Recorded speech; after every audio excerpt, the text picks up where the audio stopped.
114 laws that was followed by each and every entrepreneur in India, from the PF to the Factories Act to the this ABCD XYZ, which has currently reduced to 71, right? But all those 71 acts are not creating wealth for you.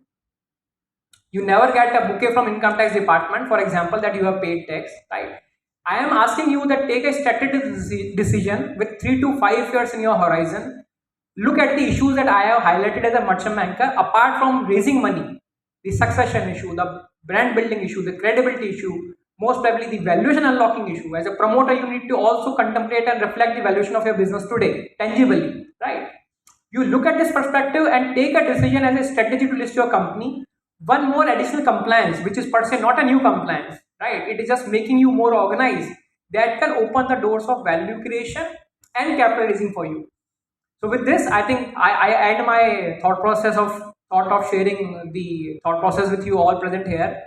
And I hope that rather than making it too technical, I have kept very simple in terms of the entrepreneur to entrepreneur talk, a promoter to promoter talk, that how do we look into IPO as a decision. Technically, eligibility, what will be our IPO size, what should be the mode of our IPO, shall we go to outside investors for raise, or shall we pitch our existing customers, dealers, suppliers. That's a different call that we'll sit across a table and discuss. But my thought process here was to ignite the thought process of yours, that look at the IPO, do not leave this hall, do not kind of do justice. I would say do justice with the initiative that the chamber has taken. That do not just think IPO as a tool of raising money, or still garner the thought or live with the thought that we are too small to list. That is absolutely not the case.